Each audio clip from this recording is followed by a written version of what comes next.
Universitas di Kubang, atau lebih sering dikenal dengan Unisbank, yang berlokasi di Semarang, Jawa Tengah, merupakan salah satu perguruan tinggi swasta yang berbasis entrepreneurship dengan dukungan teknologi informasi dan komunikasi, memberikan kemudahan bagi mahasiswa untuk beraktivitas. Universitas di Kubang, yang dikenal dengan perguruan tinggi berbasis entrepreneurship, saat ini memiliki 6 fakultas. Tetapi di sini saya hanya akan membahas salah satu fakultas, yaitu Fakultas Ekonomi Bisnis. Fakultas Ekonomi Bisnis di Unisbank terdiri dari 3 program studi. Yang pertama, S1 Manajemen, yang kedua, D3 Keuangan Perbankan, dan yang ketiga, S1 Akuntansi. Karena sering kita jumpai di setiap perusahaan pasti membutuhkan intern atau karyawan yang memiliki background di bidang ekonomi. Maka dari itu, FEB memiliki prospek kerja yang cukup luas.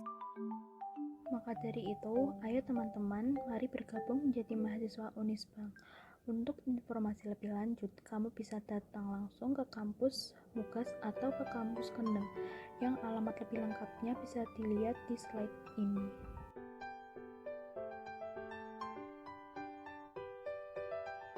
Assalamualaikum warahmatullahi wabarakatuh. Perkenalkan, nama saya Sekarani Arumsari.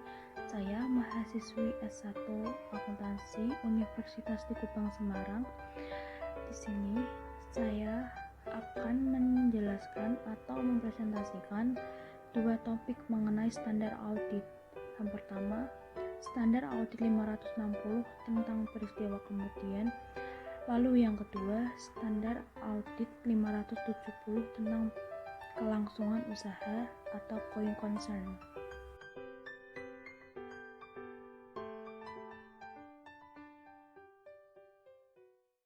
Standar audit 560 tentang peristiwa kemudian. Yang pertama, ruang lingkup.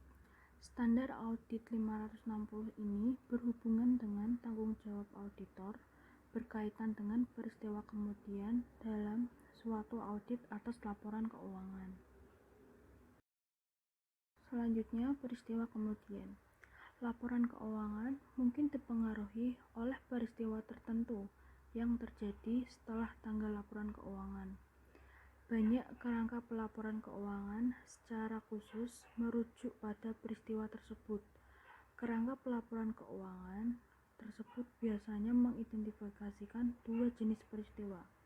Yang pertama, peristiwa yang menyediakan bukti tentang kondisi yang ada pada tanggal laporan keuangan, dan peristiwa yang menyediakan bukti tentang kondisi yang terjadi setelah tanggal laporan keuangan. Standar audit 700 menjelaskan bahwa tanggal laporan auditor menginformasikan kepada pembaca bahwa auditor telah mempertimbangkan pengaruh atas peristiwa dan transaksi yang diketahui oleh auditor dan yang terjadi sampai pada tanggal tersebut. Selanjutnya ada tanggal efektif. Standar audit ini berlaku efektif untuk audit atas laporan keuangan untuk periode yang dimulai pada atau setelah tanggal yang pertama 1 Januari 2013 itu untuk emiten. Lalu yang kedua 1 Januari 2014 untuk entitas lain emiten. Namun dengan catatan khusus, penerapan dini dianjurkan untuk entitas lain emiten. Lalu ada tujuan. Pada standar audit ini, tujuan auditor adalah yang pertama, memperoleh bukti audit yang cukup dan tepat tentang apakah peristiwa yang terjadi antara tanggal laporan keuangan dan tanggal laporan auditor yang mengharuskan penyesuaian atau pengungkapan dalam laporan keuangan secara tepat telah digambarkan dalam laporan keuangan tersebut sesuai dengan kerangka pelaporan keuangan yang berlaku. Lalu yang kedua, merespon secara tepat fakta yang diketahui oleh auditor setelah tanggal laporan auditor, yang mana jika diketahui oleh auditor pada tanggal tersebut, kemungkinan menyebabkan auditor mengubah auditnya. Untuk tujuan standar audit ini, ada beberapa istilah yang memiliki makna sebagai berikut. Yang pertama, tanggal laporan keuangan, yaitu tanggal akhir dari periode terakhir yang dicakup oleh laporan keuangan. Lalu yang kedua, tanggal pengesahan laporan keuangan, yaitu tanggal yang pada saat itu semua laporan yang membentuk laporan keuangan termasuk catatan atas laporan keuangan yang bersangkutan telah disusun dan pihak yang berwenang telah menyatakan bertanggung jawab atas laporan keuangan tersebut. Lalu yang ketiga, tanggal laporan auditor. Tanggal yang dicantumkan oleh auditor dalam laporannya atas laporan keuangan berdasarkan standar audit 700. Lalu yang keempat, tanggal diterbitkannya laporan keuangan, yaitu tanggal tersedianya laporan auditor dan laporan keuangan audit bagi pihak ketiga. Lalu yang kelima atau yang terakhir, peristiwa kemudian. Peristiwa yang terjadi di antara tanggal laporan keuangan dan tanggal laporan auditor dan fakta yang diketahui oleh auditor setelah tanggal laporan auditor. Selanjutnya ketentuan. Peristiwa yang terjadi antara tanggal laporan keuangan dan tanggal laporan auditor. Auditor harus melaksanakan prosedur audit yang dirancang untuk memperoleh bukti audit yang cukup dan tepat, bahwa seluruh peristiwa yang terjadi antara tanggal laporan keuangan dengan tanggal laporan auditor yang mengharuskan penyesuaian atau pengungkapan dalam laporan keuangan telah diidentifikasi. Namun, auditor tidak diharapkan untuk melakukan prosedur audit tambahan atas hal-hal yang mana prosedur audit yang sebelumnya diterapkan telah menyediakan kesimpulan yang memadai. Auditor juga harus melakukan prosedur yang diisyaratkan oleh slide sebelumnya, sehingga prosedur tersebut mencakup periode dari tanggal laporan keuangan sampai ke tanggal laporan auditor atau periode terdekat yang dapat dicapai. Auditor harus mempertimbangkan penilaian risiko auditor dalam menetapkan sifat dan luas prosedur audit yang harus mencakup hal-hal sebagai berikut. Yang pertama, memperoleh suatu pemahaman tentang prosedur yang telah ditetapkan oleh manajemen untuk memastikan bahwa peristiwa kemudian teridentifikasi. Lalu yang kedua, meminta keterangan dan manajemen dan jika relevan, pihak yang bertanggung jawab atas tata kelola tentang peristiwa kemudian yang telah terjadi yang mungkin mempengaruhi laporan keuangan. Lalu yang ketiga, membaca risalah rapat ketika ada tentang pemilik, manajemen, dan pihak yang bertanggung jawab atas tata kelola entitas yang rapat tersebut diadakan setelah tanggal laporan keuangan dan meminta keterangan tentang hal-hal yang dibahas dalam rapat tersebut yang risalah hasil rapatnya belum tersedia. Lalu yang terakhir, membaca laporan keuangan interim terakhir entitas jika ada. Auditor, jika sebagai hasil prosedur yang dilakukan seperti yang diisyaratkan oleh dua slide sebelumnya, maka auditor mengidentifikasi peristiwa yang mengharuskan penyesuaian atau pengungkapan dalam laporan keuangan. Auditor harus menentukan apakah setiap peristiwa tersebut telah digambarkan dalam laporan keuangan secara tepat dan sesuai dengan kerangka pelaporan keuangan yang berlaku. Lalu representasi tertulis, auditor harus meminta kepada manajemen dan jika relevan, pihak yang bertanggung jawab atas tata kelola untuk memberikan suatu representasi tertulis berdasarkan standar audit 580 yang menyatakan bahwa seluruh peristiwa yang terjadi setelah tanggal laporan keuangan dan memerlukan penyesuaian atau pengungkapan sesuai dengan kerangka pelaporan keuangan yang berlaku telah disesuaikan atau diungkapkan. Selanjutnya, fakta yang diketahui oleh auditor setelah tanggal laporan auditor, namun sebelum tanggal laporan keuangan diterbitkan. Auditor tidak memiliki kewajiban untuk melakukan prosedur audit atas laporan keuangan setelah tanggal laporan auditor. Namun, Jika setelah tanggal laporan auditor, tetapi sebelum tanggal laporan keuangan diterbitkan, suatu fakta diketemukan oleh auditor yang mungkin menyebabkan auditor mengubah laporan auditnya.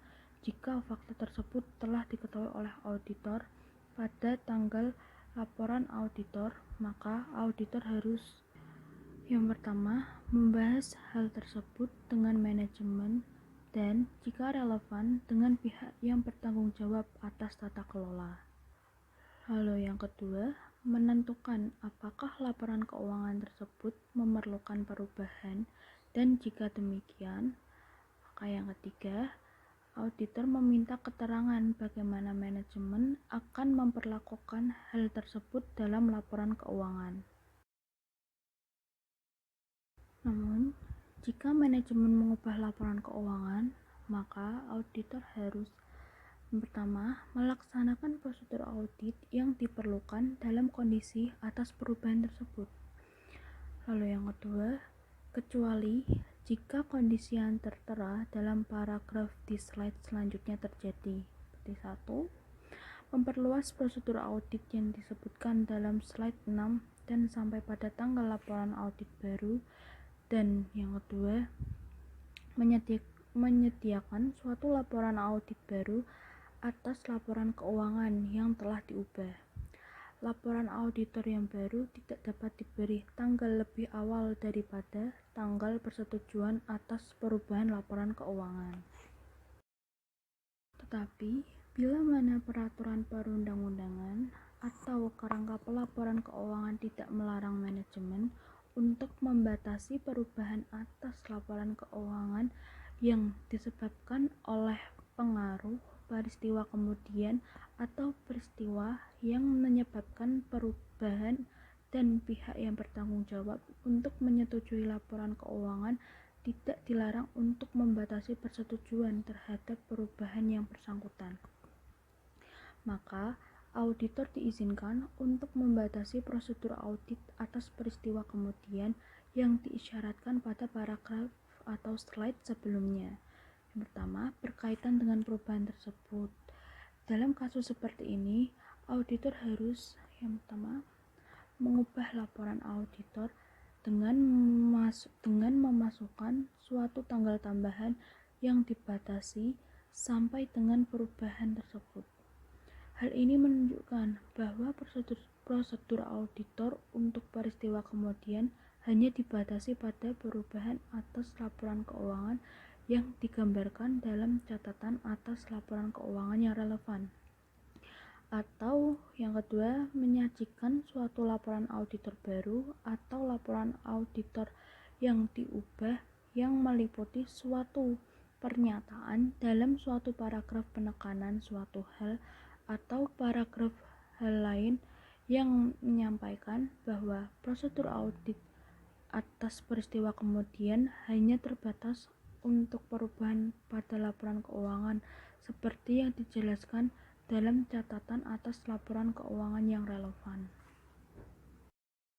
Beberapa yurisdiksi, manajemen mungkin tidak diisyaratkan oleh peraturan perundang-undangan atau kerangka pelaporan keuangan untuk menerbitkan laporan keuangan yang diubah dan oleh karena itu, auditor tidak perlu menyediakan suatu laporan auditor yang diubah atau yang baru. Namun, jika manajemen tidak mengubah laporan keuangan dalam kondisi yang auditor yakin bahwa laporan keuangan tersebut perlu diubah, maka jika laporan auditor belum diserahkan kepada entitas, maka auditor harus mengubah opini laporan audit tersebut atau jika laporan tersebut telah diserahkan kepada entitas, auditor harus memberitahu manajemen dan kecuali jika semua pihak yang bertanggung jawab atas tata kelola terlibat dalam pengelolaan entitas, pihak yang bertanggung jawab atas tata kelola entitas agar tidak menerbitkan laporan keuangan kepada pihak ketiga sebelum perubahan yang diperlukan dibuat. Jika laporan keuangan diterbitkan, kemudian tanpa memasukkan perubahan yang diperlukan, maka auditor harus mengambil tindakan yang tepat untuk mencegah pengguna meletakkan kepercayaan terhadap laporan auditor tersebut.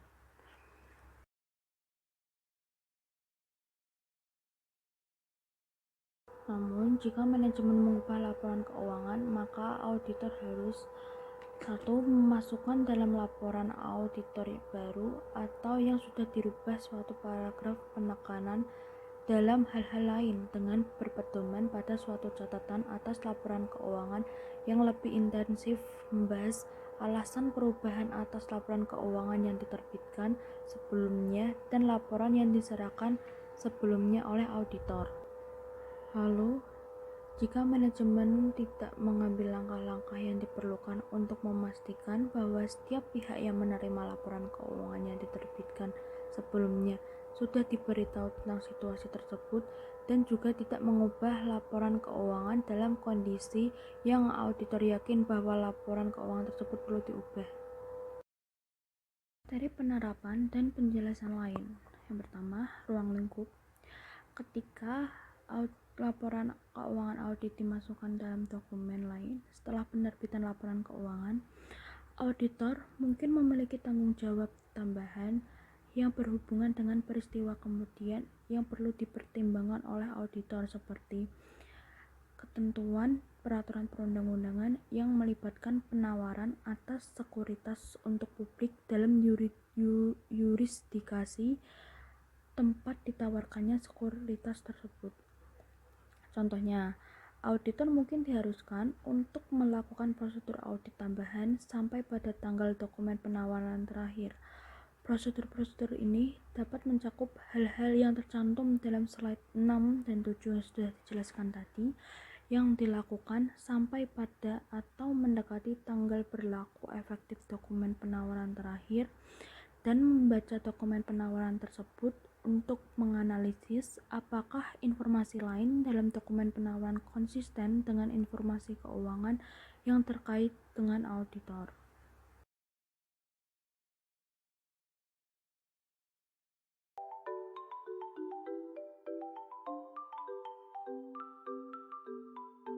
Sekian presentasi dari topik pertama. Lalu selanjutnya saya akan melanjutkan topik yang kedua, yaitu standar audit 570 tentang kelangsungan usaha atau going concern.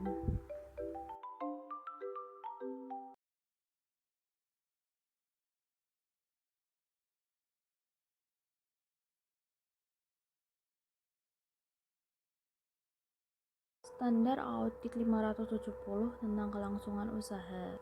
Yang pertama, ruang lingkup. Standar audit ini mengatur tanggung jawab auditor dalam audit atas laporan keuangan yang berkaitan dengan penggunaan asumsi kelangsungan usaha oleh manajemen dalam menyusun laporan keuangan.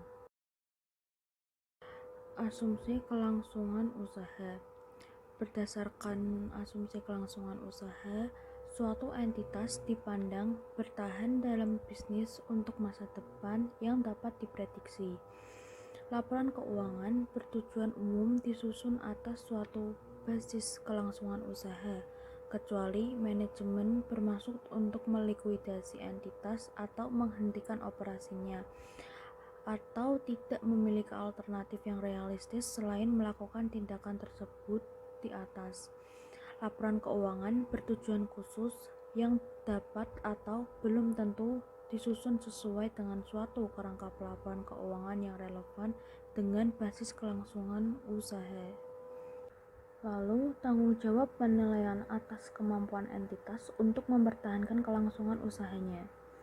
Beberapa kerangka pelaporan keuangan mengandung suatu ketentuan eksplisit bagi manajemen untuk membuat suatu penilaian spesifik atas kemampuan entitas untuk mempertahankan kelangsungan usahanya, serta standar tentang hal-hal yang dipertimbangkan dan pengungkapan yang akan dibuat dalam hubungannya dengan kelangsungan usaha. Ketentuan detail tentang tanggung jawab manajemen untuk menilai kemampuan entitas dalam melaksanakan kelangsungan usahanya dan pengungkapan yang terkait dalam laporan keuangan juga dapat ditetapkan dalam peraturan perundang-undangan. Dalam kerangka pelaporan keuangan lain, kemungkinan tidak terdapat ketentuan eksplisit bagi manajemen untuk membuat suatu penilaian spesifik tentang kemampuan entitas dalam mempertahankan kelangsungan usahanya.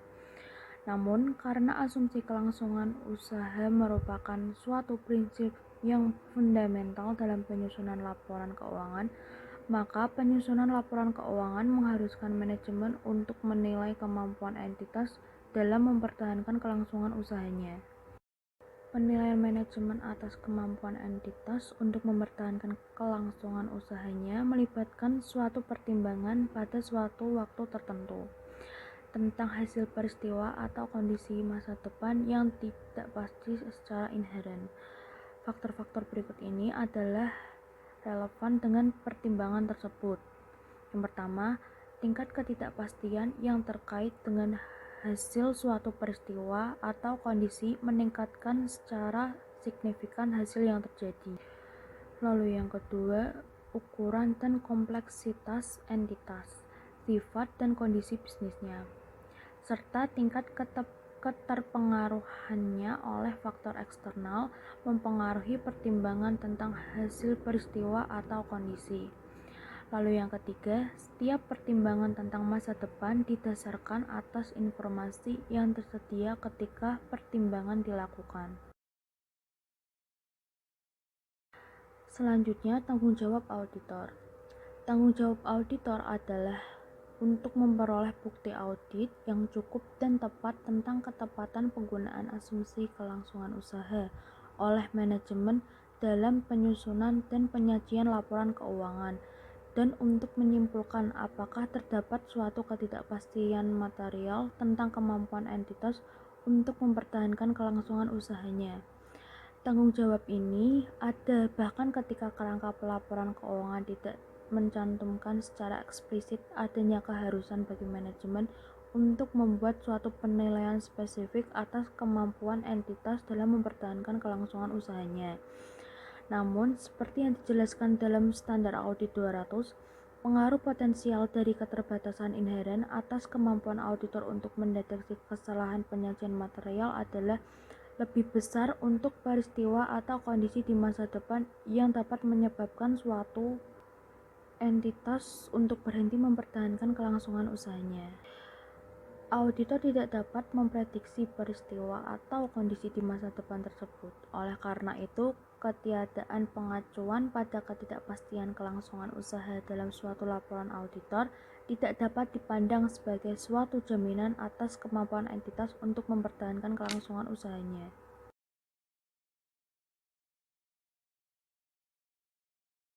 Selanjutnya, tanggal efektif. Standar audit ini berlaku efektif untuk audit atas laporan keuangan untuk periode yang dimulai pada atau setelah tanggal yang pertama untuk emiten pada tanggal 1 Januari 2013 dan untuk entitas lain emiten yaitu tanggal 1 Januari 2014, dengan catatan penerapan dini dianjurkan untuk entitas lain emiten. Selanjutnya, tujuan auditor. Tujuan auditor adalah yang pertama, untuk memperoleh bukti audit yang cukup dan tepat tentang ketepatan penggunaan asumsi kelangsungan usaha oleh manajemen dalam penyusunan laporan keuangan.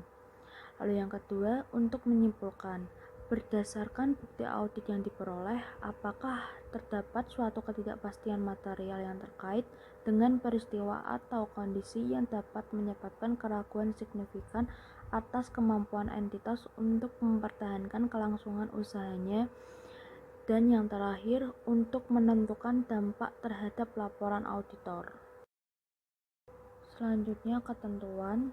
Yang pertama, prosedur penilaian risiko dan aktivitas terkait. Ketika melakukan prosedur penilaian risiko seperti yang diharuskan oleh standar audit 315, auditor harus mempertimbangkan apakah terdapat peristiwa atau kondisi yang dapat menyebabkan keraguan signifikan atas kemampuan entitas untuk mempertahankan kelangsungan usahanya. Dalam melakukan hal tersebut, auditor harus menentukan apakah manajemen telah melakukan suatu penilaian awal atas kemampuan entitas untuk mempertahankan kelangsungan usahanya, dan Yang pertama, jika penilaian tersebut telah dilakukan, maka auditor harus mendiskusikan penilaian tersebut dengan manajemen dan menentukan apakah manajemen telah mengidentifikasikan peristiwa atau kondisi yang baik secara individual maupun secara kolektif dapat menyebabkan keraguan signifikan atas kemampuan entitas dalam mempertahankan kelangsungan usahanya. Dan jika demikian, rencana manajemen untuk menghadapinya. Atau yang kedua, jika penilaian tersebut belum dilakukan, maka auditor harus mendiskusikan dengan manajemen basis menggunakan asumsi kelangsungan usaha yang dimaksudkan dan meminta keterangan kepada manajemen apakah terdapat peristiwa atau kondisi yang baik secara individual atau secara kolektif dapat menyebabkan keraguan signifikan atas kemampuan entitas untuk mempertahankan kelangsungan usahanya. Auditor harus tetap waspada selama audit terhadap bukti audit atas peristiwa atau kondisi yang dapat menyebabkan keraguan signifikan atas kemampuan entitas untuk mempertahankan kelangsungan usahanya. Pengevaluasian atas penilaian manajemen. Auditor harus mengevaluasi penilaian manajemen atas kemampuan entitas untuk mempertahankan kelangsungan usahanya. Dalam mengevaluasi penilaian manajemen atas kemampuan entitas untuk mempertahankan kelangsungan usahanya, auditor harus mencakup periode yang sama seperti yang digunakan oleh manajemen untuk membuat penilaiannya, seperti yang disyaratkan oleh kerangka pelaporan keuangan yang berlaku atau oleh peraturan perundang-undangan jika periode yang dicakup merupakan suatu periode yang lebih lama. Jika penilaian manajemen atas kemampuan entitas untuk mempertahankan kelangsungan usahanya mencakup suatu periode yang kurang dari 12 bulan dari tanggal laporan keuangan sebagaimana yang didefinisikan dalam SA 560, maka auditor harus meminta manajemen untuk memperluas periode penilaiannya menjadi sekurang-kurangnya 12 bulan dari tanggal tersebut. Dalam mengevaluasi penilaian manajemen, auditor harus mempertimbangkan apakah penilaian manajemen mencakup seluruh informasi relevan yang diketahui oleh auditor berdasarkan hasil yang dilakukannya. Auditor harus tetap waspada selama audit terhadap bukti audit atas peristiwa atau kondisi yang dapat menyebabkan keraguan signifikan atas kemampuan entitas untuk mempertahankan kelangsungan usahanya. Lalu yang keempat, prosedur audit tambahan ketika peristiwa atau kondisi teridentifikasi. Ketika peristiwa atau kondisi telah diidentifikasi yang dapat menyebabkan keraguan signifikan atas kemampuan entitas untuk mempertahankan kelangsungan usahanya, auditor harus memperoleh bukti audit yang cukup dan tepat untuk menentukan apakah terdapat suatu ketidakpastian material melalui pelaksanaan prosedur audit tambahan, termasuk pertimbangan atas faktor-faktor yang memitigasi. Prosedur tersebut harus mencakup yang pertama, jika manajemen belum melakukan suatu penilaian atas kemampuan entitas untuk mempertahankan kelangsungan usahanya, maka auditor meminta manajemen untuk melakukan penilaian tersebut. Lalu yang kedua, mengevaluasi rencana manajemen atas tindakan di masa depan yang berkaitan dengan penilaian kelangsungan usaha entitas. Apakah hasil rencana tersebut kemungkinan memperbaiki situasi dan apakah rencana manajemen layak dilaksanakan sesuai dengan kondisinya. Lalu yang ketiga, jika entitas telah membuat suatu perakiraan arus kas dan analisis atas perakiraan tersebut merupakan suatu faktor yang signifikan dalam mempertimbangkan hasil masa depan dari peristiwa atau kondisi yang mengevaluasi rencana manajemen atas tindakan di masa depan, maka auditor pertama mengevaluasi keandalan data yang melandasi penyusunan perakiraan tersebut dan menentukan apakah terdapat dukungan yang cukup untuk asumsi yang melandasi perakiraan tersebut. Lalu yang keempat, mempertimbangkan apakah setiap fakta atau informasi tambahan telah tersedia sejak tanggal dilakukannya penilaian tersebut oleh manajemen. Lalu yang kelima atau yang terakhir, meminta representasi tertulis dari manajemen Dan jika relevan, pihak yang bertanggung jawab atas tata kelola tentang rencana mereka untuk tindakan di masa depan dan kelayakan rencana tersebut.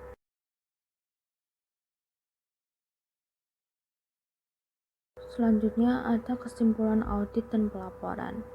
Berdasarkan bukti audit yang diperoleh, auditor harus menyimpulkan apakah menurut pertimbangan auditor terdapat suatu ketidakpastian material yang terkait dengan peristiwa atau kondisi yang baik secara individual maupun kolektif dapat menyebabkan keraguan signifikan atas kemampuan entitas dalam mempertahankan kelangsungan usahanya. Suatu ketidakpastian material terjadi ketika signifikansi dampak potensialnya dan kemungkinan terjadinya adalah sedemikian rupa yang menurut pertimbangan auditor pengungkapan yang tepat atas sifat dan implikasi ketidakpastian tersebut diperlukan untuk satu dalam hal kerangka penyajian laporan keuangan wajar, penyajian yang wajar atas laporan keuangan, atau yang kedua dalam hal kerangka kepatuhan laporan keuangan tidak menyesatkan. Selanjutnya, penggunaan asumsi kelangsungan usaha sudah tepat, tetapi terdapat suatu ketidakpastian material.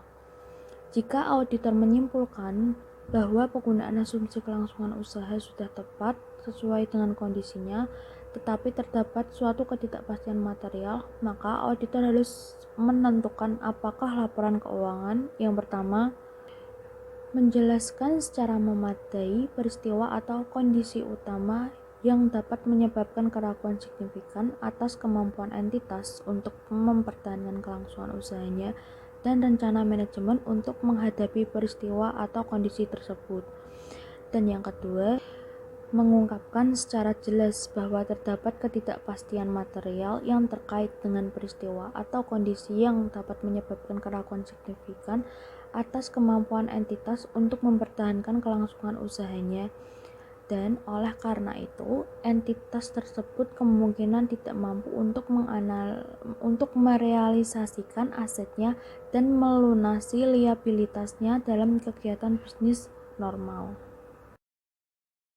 Jika pengungkapan yang memadai dicantumkan dalam laporan keuangan, maka auditor harus menyatakan suatu opini tanpa memodifikasikan dan mencantumkan suatu paragraf penekanan suatu hal dalam laporan auditor untuk yang pertama, menekankan keberadaan suatu ketidakpastian material yang berkaitan dengan peristiwa atau kondisi yang dapat menyebabkan keraguan signifikan atas kemampuan entitas untuk mempertahankan kelangsungan usahanya, dan yang kedua, mengarahkan perhatian pada catatan atas laporan keuangan yang mengungkapkan hal-hal yang dirujuk dalam paragraf 18. Jika pengungkapan yang memadai tidak dicantumkan dalam laporan keuangan, maka auditor harus menyatakan suatu opini wajar dengan pengecualian atau opini tidak wajar, sesuai dengan kondisinya berdasarkan standar audit 705. Auditor harus menyatakan dalam laporan auditor bahwa terdapat suatu ketidakpastian material yang dapat menyebabkan keraguan signifikan atas kemampuan entitas untuk mempertahankan kelangsungan usahanya. Selanjutnya, penggunaan asumsi kelangsungan usaha yang tidak tetap. Jika laporan keuangan telah disusun berdasarkan suatu basis kelangsungan usaha, tetapi menurut pertimbangan auditor, penggunaan asumsi kelangsungan usaha dalam laporan keuangan oleh manajemen adalah tidak tepat, maka auditor harus menyatakan suatu opini tidak wajar. Lalu, keengganan manajemen untuk membuat atau memperluas penilaiannya. Jika manajemen tidak mau membuat atau memperluas penilaiannya bila diminta untuk melakukan hal itu oleh auditor, maka auditor harus mempertimbangkan implikasinya terhadap laporan auditor. Selanjutnya, komunikasi dengan pihak yang bertanggung jawab atas tata kelola. Kecuali jika semua pihak yang bertanggung jawab atas tata kelola terlibat dalam pengelolaan entitas, auditor harus mengomunikasikan dengan pihak yang bertanggung jawab atas tata kelola peristiwa, atau kondisi yang mungkin menimbulkan keraguan signifikan terhadap kemampuan entitas dalam mempertahankan kelangsungan usahanya. Komunikasi seperti itu dengan pihak yang bertanggung jawab atas tata kelola harus meliputi hal-hal berikut. Yang pertama, apakah peristiwa atau kondisi merupakan suatu ketidakpastian material? Yang kedua, apakah penggunaan asumsi kelangsungan usaha sudah tepat dalam penyusunan dan penyajian laporan keuangan? Dan yang ketiga atau yang terakhir, kecukupan pengungkapan terkait dalam laporan keuangan. Yang terakhir, penundaan signifikan dalam persetujuan atas laporan keuangan. Jika terjadi penundaan signifikan dalam persetujuan atas laporan keuangan oleh manajemen atau pihak yang bertanggung jawab atas tata kelola setelah tanggal laporan keuangan, maka auditor harus menanyakan alasan penundaan tersebut. Jika auditor meyakini bahwa penundaan tersebut mungkin terkait dengan peristiwa atau komunikasi yang berkaitan dengan penilaian kelangsungan usaha, maka auditor harus melakukan prosedur audit tambahan, serta mempertimbangkan pengaruhnya terhadap kesimpulan auditor tentang keberadaan suatu ketidakpastian material.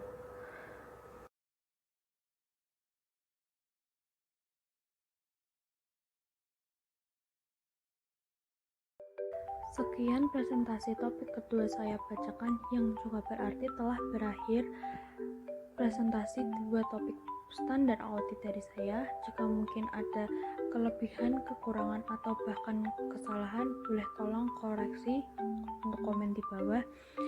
Dan ingat teman-teman, prestasi tidak akan mungkin bisa diraih tanpa adanya semangat. Jadi tetap semangat dan jaga kesehatan. Sampai jumpa. Assalamualaikum warahmatullahi wabarakatuh.